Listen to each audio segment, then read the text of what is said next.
একবার আমাদের দেশ ভাগ হয়েছে, বাংলা ভাগ হয়েছে, এবং তখনই কমিউনিস্টরা বলেছিল যে সবচাইতে বিপদ হবে বাংলার শিক্ষা, সংস্কৃতি, ভাষা, অর্থনীতি বিপন্ন হয়েছে বাংলা। আজকে যারা বলছেন বিপন্ন হয়েছে বাংলা, এই বাংলার চেহারা ছিল না।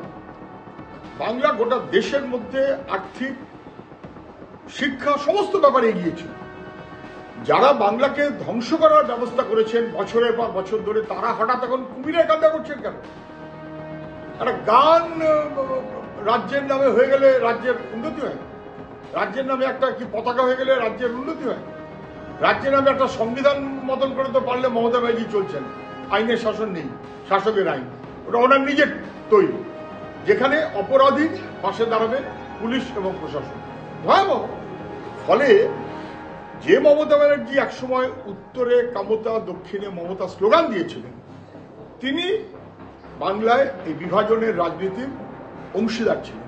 কখনো বিজেপি তাই বলে, কখনো তৃণমূল তাই বলে, আবার কখনো বিজেপি তৃণমূল ইত্যাদি করতে করতে তৃণমূলের নেতারা নানান কায়দা কানুন করছে। ওদের মানে কি আছে? একটা আলাদা গান অথবা আলাদা পতাকা তাই দিয়ে রাজ্যের অগ্রগতি হয় না।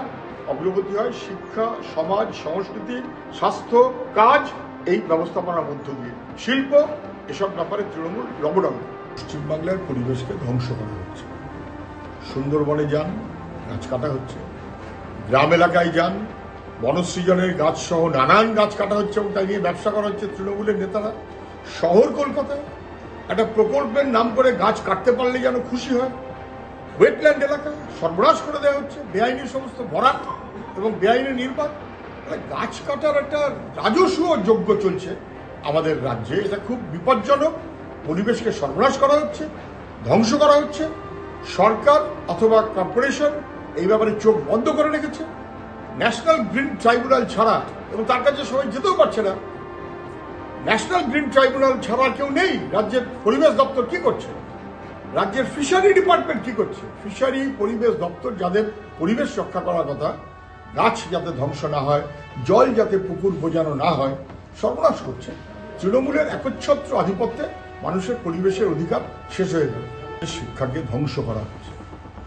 21,000 মদের দোকান চালু করা হচ্ছে, 8,000 স্কুল বন্ধ করা হচ্ছে। রাজ্যকে ধ্বংস করা, শিক্ষা তাকে ধ্বংস করা। এবং সবাই বুঝতে পারছেন স্কুল, কলেজ, বিশ্ববিদ্যালয় কি চেহারায় পৌঁছচ্ছে বুঝতে পারছেন। প্রাইভেটাইজেশন, সরকারি ব্যবস্থাপনার চাইতে বেসরকারি ব্যবস্থাপনায় যাও, সে কলেজ স্তরে হোক, স্নাতকোত্তর স্তরে হোক, আর স্কুল স্তরে হোক। ইতিমধ্যেই বেসরকারি এই শিক্ষা ক্রমশ বাড়ছে।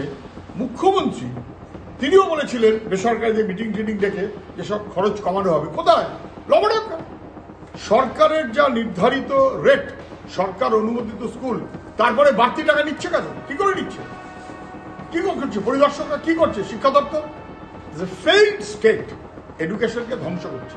শুভেন্দু মাঝে মধ্যে যেটা বলে যে কম্পার্টমেন্টাল মুখ্যমন্ত্রী, আমরা ঠিক এইভাবে শব্দগুলো বলি না, কিন্তু এটা তো ঠিক যে মমতা ব্যানার্জি নিজে ঘোষণা করে দিলেন তিনি নন্দীগ্রামে দাঁড়াবেন এবং দাঁড়িয়ে হারলেন বলে ভবানীপুরে আরেকবার বাড়তি ভোট করালেন মানুষের টাকা খরচ করিয়ে।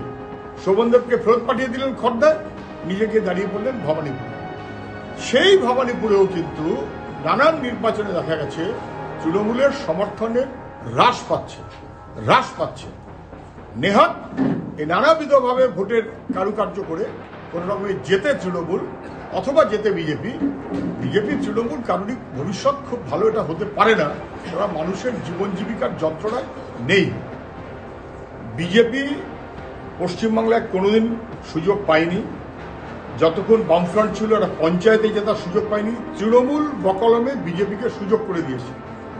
তৃণমূলের নেতারা কি বলছে ওটা ভেবে লাভ কি আছে? তৃণমূলকে রক্ষা করছে বিজেপি। মুখ্যমন্ত্রীর সেদিন ভাষণ শোনেননি? উনি প্রধানমন্ত্রী নরেন্দ্র মোদীর কাছে অভিযোগ করবেন বিরোধী দলনেতা সম্পর্কে, কারণ উনি জানেন যে মোদীজি মমতার পাশে থাকবে শুভেন্দুর চাইতে বেশি গুরুত্ব দিয়ে। না বোঝার কি আছে? দিল্লির বিজেপি তৃণমূলকে রক্ষা করে। বিজেপি না থাকলে তৃণমূল থাকবে না, তৃণমূল না থাকলে বিজেপিও থাকবে না। বামপন্থার কোনো বিকল্প নেই। মহাকুম্ভ বলে যে কারবারটা বিজেপি করছে, ওটা একটা ব্যবসায়িক কাজ হচ্ছে। ওদের অনেক লক্ষ লক্ষ কোটি টাকা নাকি ওদের ইনকাম হবে। 300 কিলোমিটার লম্বা লাইন, একের পর এক আগুন, তারপরে স্ট্যাম্পেড, মৃত্যু, এবং সেই মৃত্যুর তথ্যকে সরকার গোপন করেছে, অস্বীকার করেছে। মহাকুম্ভটা মৃত্যুকুম্ভ কিনা মানুষ বুঝতে পারবে, মানুষের না বোঝার কি আছে। মানুষ বুঝতে পারছে যে কুম্ভ বা মহাকুম্ভর নাম করে আসলে মানুষের আবেগকে ব্যবহার করে বিজেপি যা করতে চায় সেই কাজটাই বিজেপি করতে চাইছে। ওটা দেশের মানুষের জীবন জীবিকার জন্য নয়। কে অখিলেশ, কে মমতা, কে রাহুল গান্ধী, কে নরেন্দ্র মোদী, আসলে দরকার হচ্ছে মানুষের জীবন জীবিকার লড়াই।